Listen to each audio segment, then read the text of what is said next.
Okay, if you've seen my videos on how to be more spiritual, you know that I don't believe in such a thing. So we're all 100% spiritual. You can't get more than 100%. However, if you want some hacks to help you tap into your animist beliefs and make it more of an everyday practice, stay tuned. I'm here to help.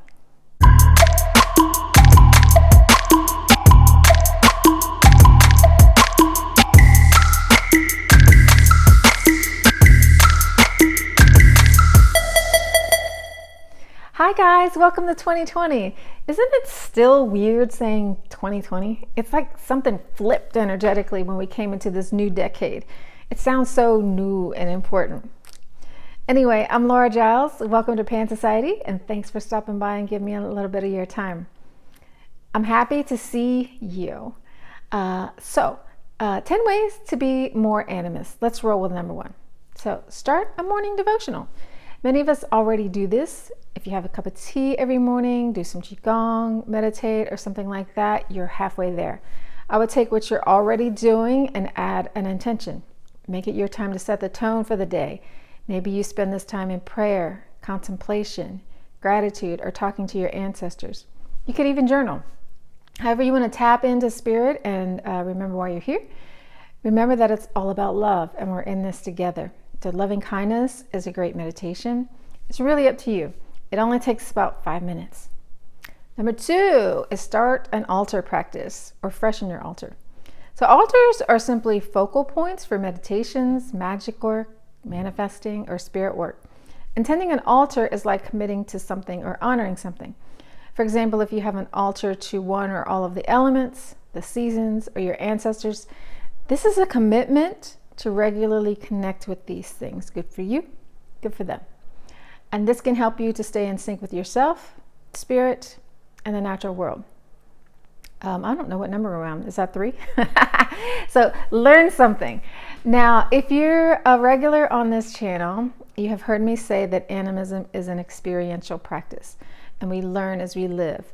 And that doesn't mean that you can't learn from a book or a class. Sometimes we need the intellectual data to put the pieces together. It's like if I'm watching someone make motions and sing words in a language that I don't understand, I might have a lot of feelings and experiences related to that, but there's still a lot missing that would probably deepen my experience if I just knew what was happening. For example, it's like traveling. I travel all over the world to holy sites. Now, when a site is juicy, nobody needs to tell me that. You know, I was walking up Crabtree Falls, which is said to have an energy vortex there. And lots of people say lots of things. I actually forgot about that, but as I was approaching it, you could feel it. It was unmistakable and swirling and swirling. And later I noticed that there were lots of fairy stacks there, so other people felt it too. Now, if I hadn't known about energy vortexes or fairy stacks, I would still have had the same experience, but I wouldn't have been able to explain it or know how to find it again in a different place because I wouldn't know what I'm looking for. And that's what the data is for. It's to help to connect the dots. So get out of your comfort zone. Maybe this means that you visit someone else's tradition, try something new. When we expand our experiences, we grow. I might have always believed in X and that served me well, but when I have a new experience, now I can see the world in a different way. So maybe this means that you travel and see a different culture. Maybe you open yourself up to people who wouldn't normally be in your circle. It could also be as simple as learning about animals, gardening, or space. I've often thought about writing a book about all the spiritual things I learned from gardening, farming, being a therapist, or a dancer. Everything is spiritual and everything's a teacher, absolutely everything. And we go to a new school when we do new things. So even though that doesn't necessarily look like prayer, meditation, or living in an ashram, it can absolutely be spiritual as that. It just depends on your intention. So the next one is connect with other animists. So animist is a communal path. It's about connection. You can't experience it fully as a hermit. So engage with other people. Even if they don't consider themselves animists, it's okay. We see them as part of us even if they don't see themselves that way. And I think your animist practice may deepen more though if you connect with other animists. So there's experiences and conversations that you can have with other animists that can't happen with those of different beliefs just because there isn't that shared understanding of the world. So maybe this happens in ritual, over coffee, over a virtual talking circle, or just on our Facebook group. You must have thoughts about animism or experiences that you'd like to share or have a witness for. I know I do. It helps to put it out there and think, hey, someone's going to get this. The next thing you can do is check yourself. We all have blind spots. We're all huge walking contradictions and hypocrites. And one way to be more animist is to practice self-awareness and check yourself.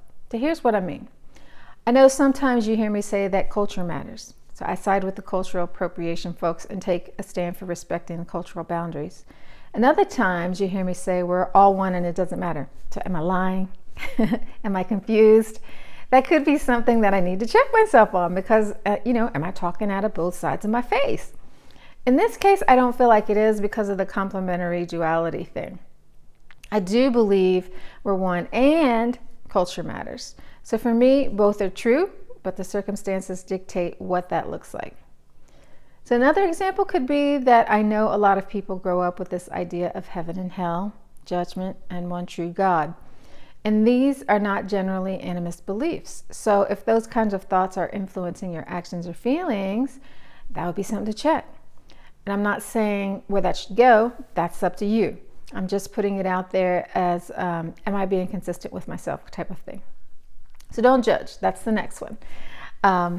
That leads me to the next one, and that is to leave room for individuality. Now, what I just said may not be true for everyone. So some people call themselves Christian animists. I don't know how that works, and it's not for me to say. So for them, maybe there is one true God and heaven and hell and animism. So it's all good. I think with a bit of life experience and introspection, we all get to the same place, so it doesn't really matter. I think this is one of the coolest things I've experienced is that since we've had the Facebook group, there hasn't been one single flame war, not even close.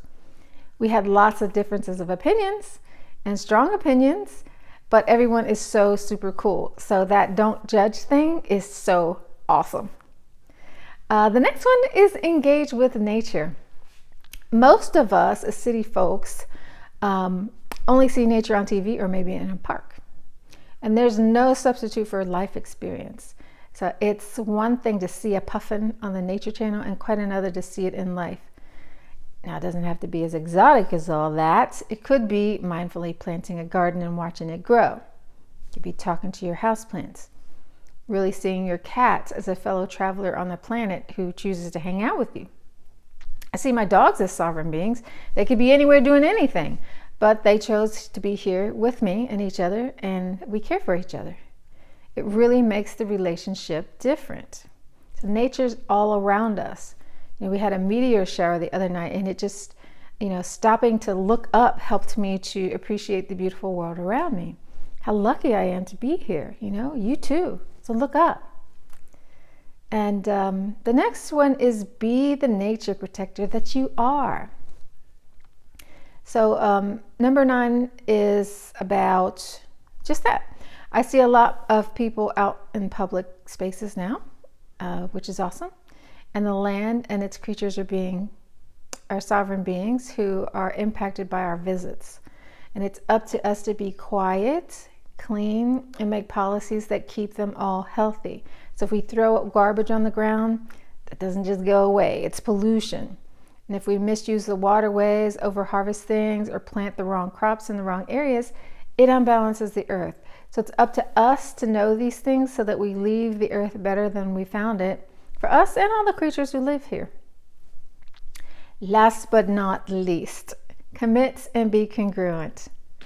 So often people say they believe things, but they're too busy, too broke, too something to commit to embodying that. And this is our one and only shot at life, or this life anyway. What is the point of believing something that you don't actually embody? I can say that I believe that healthy food makes a healthy body, but how empowering is it if I stuff myself full of junk? It's like saying I live a lie. And if I say I believe in honesty, but lie all the time, how congruent is that? So I must have a really poor self-image if I can't be who I say I am. And I know for a lot of people that's true. Life can beat the beauty out of us. So It's always there, but we may not see it. I know it can be a challenge. Accept the challenge. Pick one thing that is not congruent and commit to changing it. Your self-esteem will soar, and the connection to everything else will soar. And if you think that I am a responsible, neat, kind, vegan teacher, I love animals or rainforests or whatever, create evidence for that. Not because you're trying to prove something to yourself, but because that's who you are. So let it radiate within and without. So saying I'm an animist is kind of a blah, blah, blah, blah, blah, blah, blah, blah. So posting a quote of Sitting Bull or Rumi on social media and going to your yoga classes doesn't make it so. When your mind, body, and spirit speak with one voice, you won't have to have those things to show up for you. You're going to radiate with it. So go ahead and shine. Thanks for watching. If I added value to your day, please high five me back with a like, share, or subscribe. It helps our ranking so that we reach others, and it costs nothing. So thanks, guys. Ciao.